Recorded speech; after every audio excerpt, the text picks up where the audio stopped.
warahmatullahi wabarakatuh. Halo sahabat peduli hijrah Indonesia, kembali lagi bersama saya Mas Al dalam acara Podcastin Aja, podcast inspirasi hijrah. Kali ini, Rumah Peduli Hijrah Indonesia kedatangan seorang tamu, seorang entrepreneur dari Karawang yang bernama Arifin. Bang Arifin, atau biasa saya panggil dengan panggilan Bang Ipin. Ya. Gimana Bang Ipin, Pak? Kabarnya hari ini Bang Ipin? Alhamdulillah baik. Baik, bisnis lancar ketika pandemi?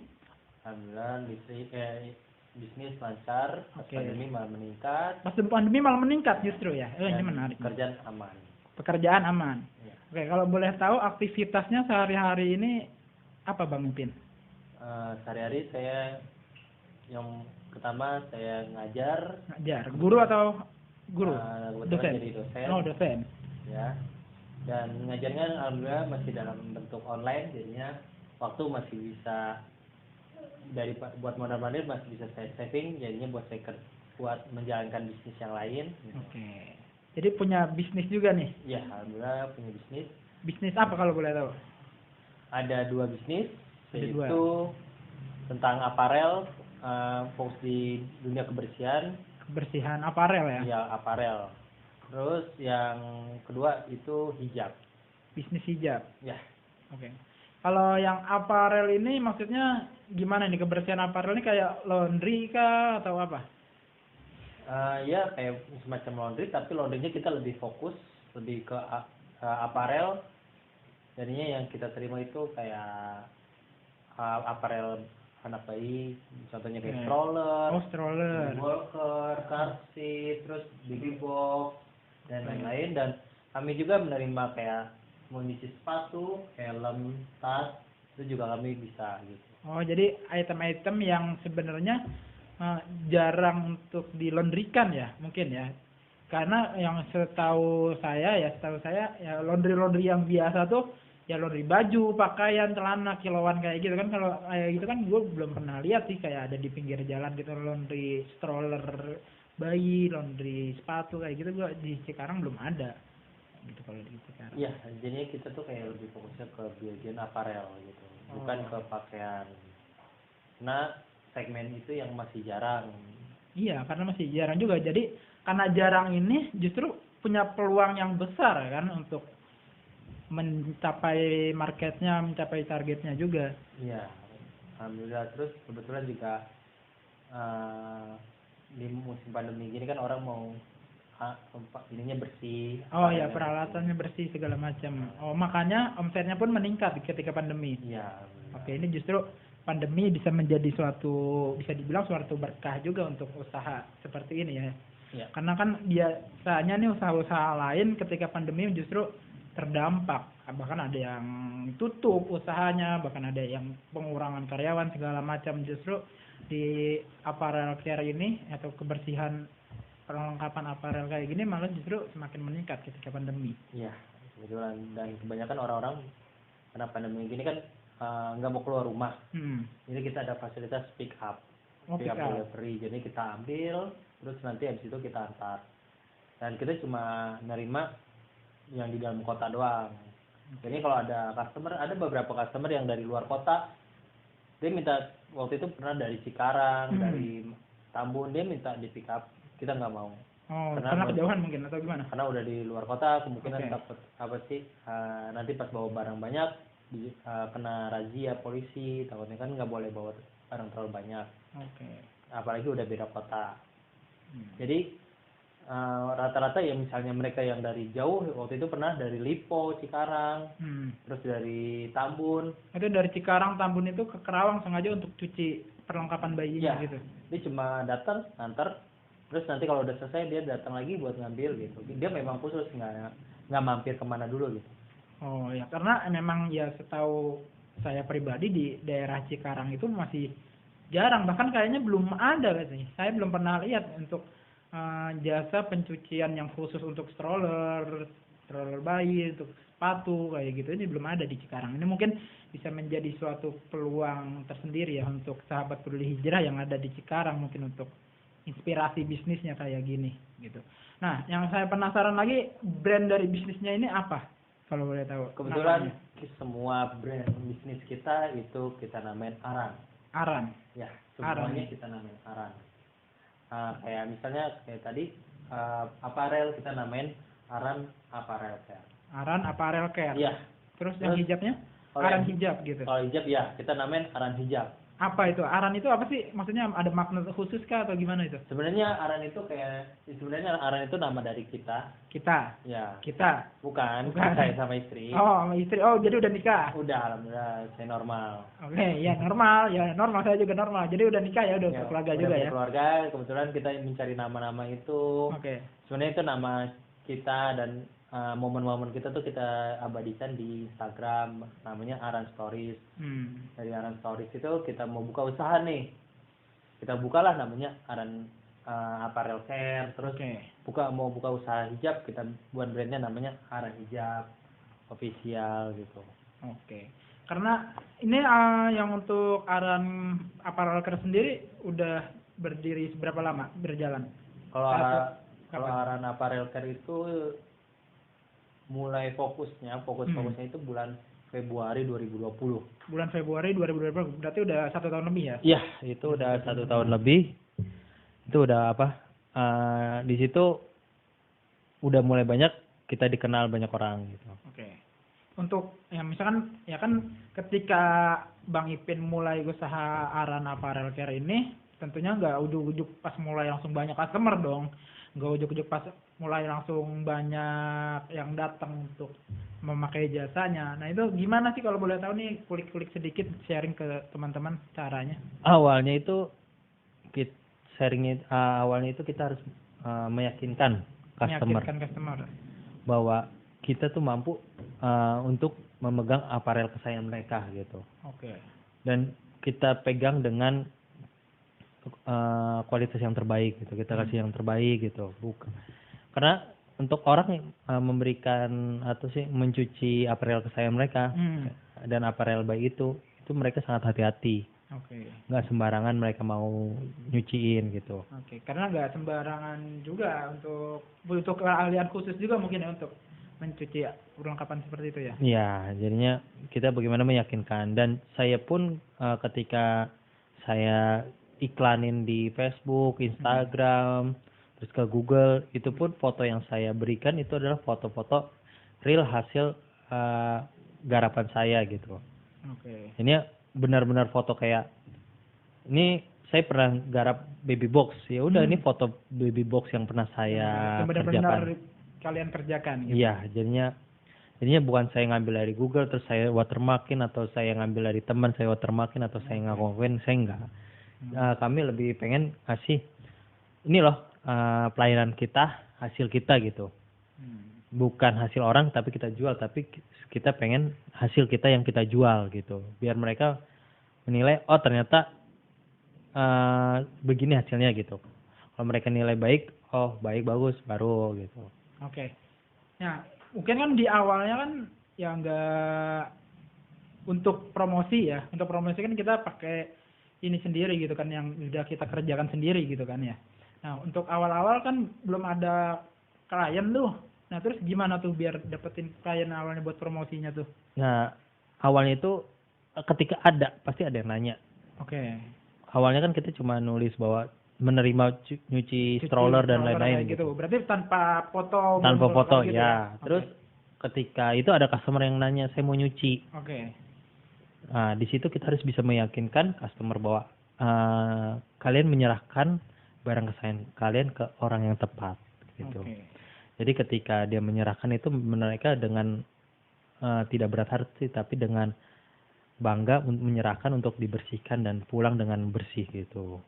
Jadi kita harus bisa meyakinkan ke customer kita gitu bagaimana cucinya, terus nanti perawatannya kayak gimana kita kasih tahu.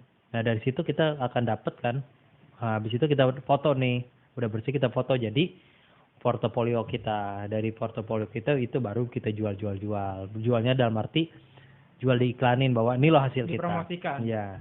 Untuk media promosinya sendiri ini lewat apa? Kita sebenarnya ada Instagram, ada Facebook, ada Google Business. Instagram, Facebook, Google Ya, Business. kalau Instagram itu kita biasanya naruh foto-foto buat portofolio kita. Ini ketika kayak customer mau lihat hasil kalian kayak gimana sih? Biasanya saya lihat, silakan Bapak Ibu atau Kakak lihat hasil kita di Instagram kita, yaitu Aran Susker. Mereka nanti tinggal ngelihat, oh hasilnya begini. Biasanya memang kita fokusnya di Instagram itu untuk koleksi portofolio kitanya aja. Gitu. Tapi untuk gencar-gencaran iklanin ke grup atau ke Google, ya kita pakai fokus ke tadi posting-posting ke grup, dan kita perbaikin Google Business kita. Gimana orang buka buku Google Business kita bahwa oh ternyata spesialis ya loh, ini orang spesialis gitu. Oh, berarti terpercaya gitu. Ya, pengennya jadinya nggak sembarang kita asal buat Google Business sudah kita diemin, enggak. Awal-awal kita diolah dulu. Ya, gimana Google Business ini orang menarik gitu. Buat ngeliat-liat terus percaya bahwa oh ternyata Aran Apparel Care ini ahli di bidangnya. Sampai mereka yakin ngubungin kita untuk mencuci apparel mereka gitu. Oke, gua sedikit ada hal yang menarik di sini ya. Selain dari bisnis yang Bang Ipin jalani, yang menarik di sini adalah personality-nya juga nih, karena untuk bisnis kan kita bicara pembisnisnya juga nih. Biar bisnis jalan, pebisnisnya pun harus punya mindset yang benar juga, punya mental bisnis juga yang benar juga, biar bisnisnya tuh bisa jalan dan terus sustain gitu, biar bertahan. Nah, dari Bang Ipin sendiri, apa yang melatar belakangi Bang Ipin untuk memutuskan untuk berbisnis kayak gini? Karena kalau saya tahu bahwa Nabi bilang bahwa 99 pintu rezeki itu adalah berniaga. Oh iya. Dan saya berpikir bahwa memang orang terkaya di dunia ini adalah orang yang berniaga. Pembisnis, berniaga kan. Dia mau berniaga apapun, dia tetap berniaga. Gitu. Nggak ada orang yang karyawan yang kaya, pasti dia punya bisnis dulu. Jadi maksudnya lihat aja orang terkaya di dunia kayak yang punya Microsoft kan, dia kan berbisnis jualan Microsoft gitu. Jualan apa sih produk-produk di Microsoft itu gitu. Pasti kalau saya lihat, oh ternyata memang semua orang miliarder itu adalah pembisnis, pengusaha gitu.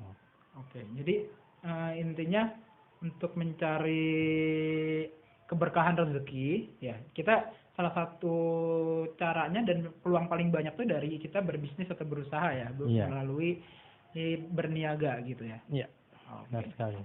Nah, jadi untuk sahabat peduli hijrah mungkin yang masih jadi karyawan ya nggak apa-apa, tapi kalau bisa nih untuk bisa mendapatkan suatu penghasilan yang lebih, rezeki yang lebih berlimpah gitu kan, bisa membuka usaha sambil menjalani pekerjaan utamanya. Karena Bang Ipin sendiri juga saat ini masih bekerja. Iya, kebetulan saya masih bekerja. Ngajar ya? Iya, saya ngajar di kampus swasta. Di kampus swasta. Di daerah Kerawang juga ngajarnya? Kebetulan di Depok. Oh, di Depok? Iya, di Depok, di Jakarta, sama di Kerawang ada. Oh, 2 kampus di Depok dan Jakarta. Depok, Jakarta, dan Kerawang. Dan Kerawang. Banyak juga kegiatannya, berarti orang-orang sibuk nih? Enggak begitu, karena sibuknya malah ke bisnisnya. Oh, lebih utama ke bisnis sekarang? Karena kebetulan di pandemi ini kan WFH, jadinya daring di rumah. Jadinya ketika ngajar kan paling sehari berapa jam, sisanya itu buat fokus di bisnisnya. Kita harus ngiklanin kah, atau kita harus bikin produk apa gitu.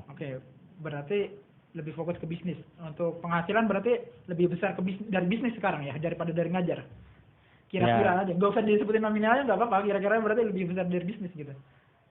Ya, bisa dibilang masih ngajar. Masih dari ngajar juga. Nah, tapi kan karena ini bisnis masih pada baru, karena hitungan setahun 2 tahun itu adalah masih ya baru mulai ya. Ya masih kecil banget kan, bukan besar. Karena untuk setahu saya usaha itu untuk dikatakan mapan itu mulai di 5 tahun ke atas. 5 tahun ke atas. Iya benar.